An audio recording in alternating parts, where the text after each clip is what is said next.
How's it going, everybody? David Hedge here, Hedge Gaming.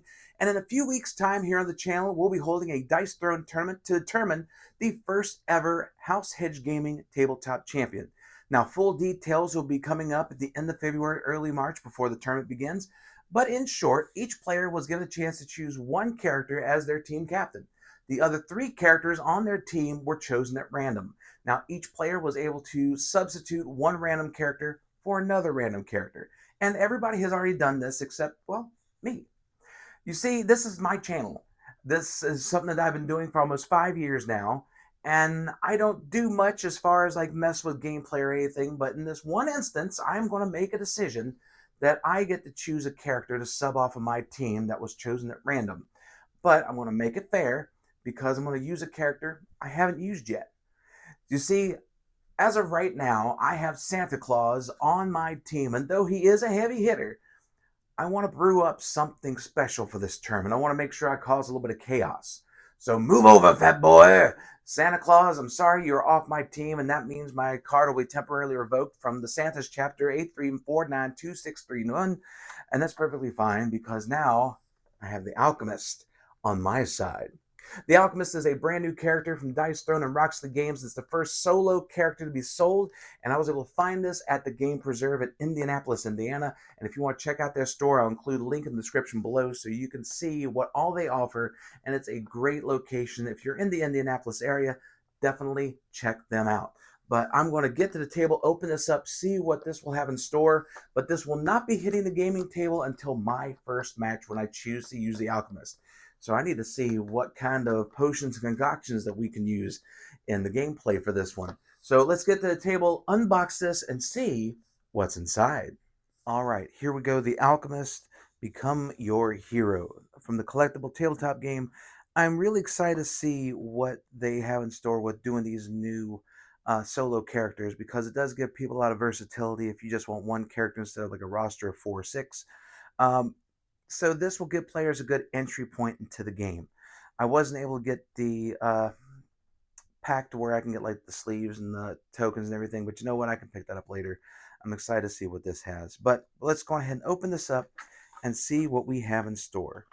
So one thing that's going to be a little bit weird right now is that I do not have a place to put it in a box, but I'm glad that it has the tray with it. And look at it, like I love the color scheme already. Like the colors on this is bright, it's vibrant. And then I take a look at this. Oh sweet, okay, cool. All right, so not only do we get, let me actually get this out here. So not only do we get the, I know I just took this off camera, I do apologize. So we get a nameplate. Now they already announced that they're going to be doing storage boxes that you can get and customize. You can have the nameplates on there. I think that's going to be a really cool thing because you have like just a generic box and you can take different characters from different sets with you where you go for tournaments and everything. I think that's a great idea that they're doing. So having these included in the solo characters, fantastic idea. But we have all the tokens here, all the unique status effects and everything. So these are going to be the potions. Good Lord, there's a lot. There's poison, so I already like it already. We got the standee for Dice Throne Adventures, and then we have a Slam Throne Pog. Thank you, Roxley, for including this. It makes perfect sense because there's always like a little bit of extra cardboard on these. So if you're going to have a little extra cardboard, you might as well go on ahead and have a little bit of fun with it and have a Slam Throne Pog here or a Slam Throne token, whatever you want to call it. I really do like that this is something that they're doing, and excellent job on them putting it in there. All right, so let's go and set this aside. Open up the Alchemist, who has a solution for every occasion. Now, for the Alchemist, some people are saying that this is the this is the sibling to the Shadow Thief. Other people are saying that this is the kid to the Artificer. There's a little bit of column A, a little bit of column B. But I do believe either way, this is going to be a maniacal good time. All right, so let's go ahead and get out the board here. So we have various potions that will be able to be concocted. So whenever you attach a potion, Choose any one potion and place it to an open potion slot. So we got potion slots here. There's a lot. There's even some for the main for your defense and all. That's pretty cool. You may now attach more potions on your entire hero board than the limit noted on each potion type. Okay, so we got 6 Punchify, 2 Bolsterate, 3 Cleansitude, 1 Toxification, and then we have poison counters, which will be negative effects to go towards our opponent. So that's 6, 7, 8, 9, 10, 11, 12 potions. So we got 12 potions total we can put on here, but only 4, 5, 6, 7, 8, 9 slots. So we should be able to mitigate this a little bit. That's not bad. So whenever you attach an ability, you may spend any number of potions that are attached to that ability. So when you activate the ability, not attach, my apologies. For the offensive ability, spend it at the end of the offensive roll phase. On a defensive ability, spend that after resolving the effects of your defense. Okay, so that's something that gives a little buffer later. These tokens may not be transferred by any means. Okay, so they can be removed. They just can't be transferred, which makes perfect sense because nobody else is going to be able to use these potions outside of the Alchemist right now. So Punchify may only be attached to an offensive ability. When spent, add 2 damage to the attack. Okay, so that actually makes these a lot bigger. So Transmute, you can turn from a 6 to an 8. For this here, I just know something. Okay. For the Potion Overload, it can go from a 7 to a 9, 11, 13. Dang. All right. Bolsterate does the same thing with the defense, prevents 2 damage. Cleansitude, when spent, the Alchemist chooses one. Remove 1 status effect from yourself or heal 1. So cool, that gives you a little bit of a health and all. Maybe attached to any ability, which is cool. Attached to defense or attached to offense. Pretty cool. And then we have Toxification. Maybe attached to any ability. When spent, inflict poison on a chosen so that's awesome. So you can do this on your defense. They try to hit you and all of a sudden you just poison them. All right. So for this, and then poison, of course, poison's a classic. A player afflicted with this token is dealt 1 damage per poison token during the upkeep phase, and it's persistent, so it sticks around. All right, so dang. All right, so let's take a look at the board. So we have Transmute. So you gain a combat point, deal 6 damage. We're going to put a potion on there. The biggest thing that I am noticing, though, is that you have your small and your large straight. You got that. But everything else is component-wise. Everything else is your symbols. Like this one here, usually on where this spot is, it's usually you have 3 different stages for your most common one that are 1s, 2s, and 3s. This one you don't. So this character, there's a good reason why it's a 5 out of 6 on the scale. We have the lab. During your upkeep phase, attach 1 potion. So actually, we can do a potion off the bat. You may remove an attached potion at any time to reroll 1 of your die. Okay, cool. So you got a little bit of manipulation of the dice, which is actually really nice. Hermetics, attach 3 potions, heal 2 for your composition roll here. Potion Overload, attach 2 potions, deal 7 damage. You can do 3 potions on there. Diffusion, a small straight, attach a potion, deal 7. Large straight, attach 2 potions, draw a card, deal 8. Note that you cannot attach them to the straights, but you can attach them to pretty much anything else on the board. Chain Reaction, deal 6 damage. You may spend 1 potion that is attached to your other offensive abilities, so you can be able to have it to hit that, which is pretty cool. Catalyst, attach 1 of each type potion, so you can do it throughout the board. So attach 4 potions, which is pretty cool. But still got to mind the limits on those. Deal 6 undefendable damage. That will come in handy. And then Pacification. Attach 1 potion per crucible rolled. So that's going to be weird because there's no real defense unless you can upgrade them. We'll take a look at that in a minute. And then, of course, we have Chemical Trip, which is the ultimate. Attach 4 potions, deal 10 damage. You may spend up to 3 potions that are attached to your offensive abilities to add on to this. That's actually really good. You can do a lot of damage with that. do a lot of damage, make some extra poisons, do some toxifications, do some cleansing, heal. Yeah, I love this. Oh, this is gonna be fun. All right, so let's take a look at what else we got. We have the combat dial here. Again, lovely artwork that is done for this game. We have the we have the health thing, the health bar here, and I love the artwork. There's just like chemicals everywhere. We have the dice, which is a lovely purple and green. Thank you for theming this behind Joker, for even though you didn't mean to. I really appreciate it.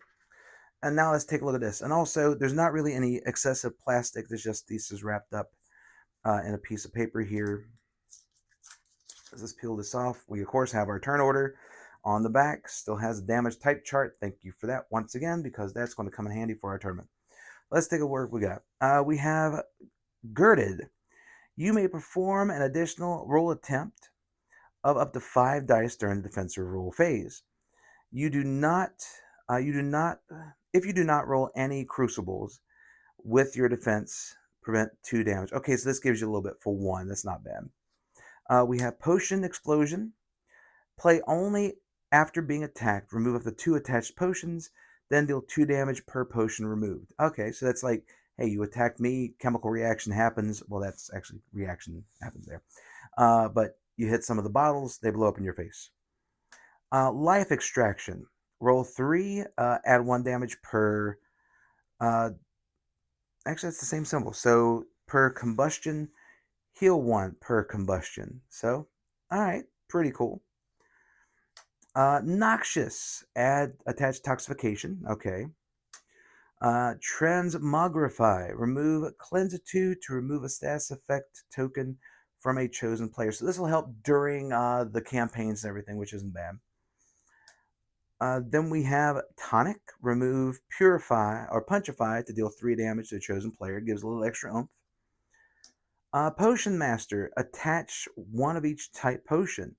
Alright, for 2, that's pretty good. Concoction. Roll 1. On a solution, attach a potion. On a composition, attach 2. And then on the crucible, attach 3, heal 1.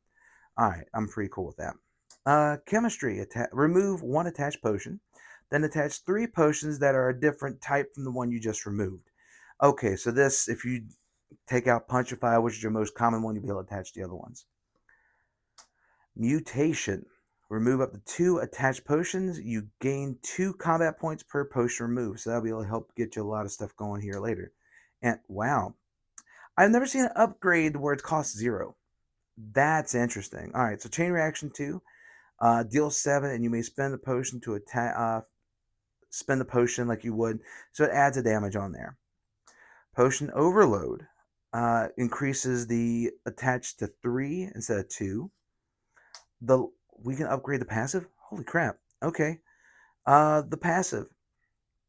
For Lab. During your upkeep, roll 1. On a solution, attach 1. On any of the other 2 symbols, attach 2. You may remove an attached potion at any time you roll 1. Wow, that's... I don't think I've actually seen that. And correct me if I'm wrong in the comments, but I think this is the first time we've actually seen a passive ability being able to be upgraded. We have Hermetics. Attach 3 potions, heal 3, but also Inspired Chemist. Attach 4 potions, heal 4. We have Transmute. Gain 2 combat points, deal 6. And then we have all of the classics that we all know and love throughout this game. But the biggest thing is that there is no upgrade. So there's very few upgrades in here. So we have 5 different upgrades, but there is no upgrade for the Straight. There is no upgrade for Catalyst. There is no upgrade for the defense. God, it's going to be interesting to do. But we have an upgrade for everything else here on the board. We got an upgrade for Transmute, Hermetics, Potion Overload, the Lab, and Chain Reaction. So we just don't have these 3. But you know what? I think we could do something with this in the Dice Throne tournament coming up. And I think the Alchemist and I are going to be able to brew up something for our opponents during the game. Well, there you have it. That's what's inside the Alchemist. And needless to say, I do believe I can brew up a little bit of something when everything's all said and done during this tournament. Now, again, be on the lookout for the Dice Throne tournament here on the channel. We should have the full roster and the rules and everything coming up at the end of February, beginning of March, before the tournament actually starts getting underway. Now, as far as the single characters go, I know a lot of people were excited about the Alchemist. I'm really excited about getting this on the table and playing it. I wish I was able to get the upgrade pack for it, but you know what? I can get that later because now I have a powerful, crazy scientist at my team. And it's going to be a whole lot of fun seeing what we can do with that. But the solo characters that Dice Throne and Roxley Games are doing is a brand new direction for Dice Throne, and I'm excited to see how this is going to unfold. Now, I'll give you a pro tip, if you will. We were not going to do the Alchemist for this tournament. The reason why is that we couldn't find an Alchemist in our local area here in Terre Haute, Indiana. And if you tried to go to the Dice Throne website, as much as I really enjoy getting stuff from their site, unfortunately, if you try to get this from the site and then you add shipping, it's almost double the price of the character itself. So I was really happy to find it at a local game store. So if you're in the Dice Throne, definitely go to your local game store, get them to order it, or if you're fortunate enough to have them already have it there, then definitely pick it up, add it to your roster, and you'll be set to go. And I promise you, this is going to be a lot of fun. I'm looking forward to this as we get ready to go into this tournament to determine the first ever House Hedge Gaming Tabletop Champion, and I hope all of you will join us for it. So make sure you spread the word, let everybody know we got a tournament coming up. It's going to be a whole lot of fun. We're going to do our best to make it as entertaining as possible. We're going to be doing special thumbnails. We're going to be doing different skits and everything, and it's going to be a blast. And I hope all of you will join us for it. So be on the lookout, like I said, end of February, early March, when we have the roster reveal updated, and then we'll have the tournament going. Thank you for checking out this video. If you like it, please like, share, comment, and subscribe, and let everyone know that House Hedge Gaming is here for all of your gaming needs. But until next time, everyone, stay safe and take care, my friends.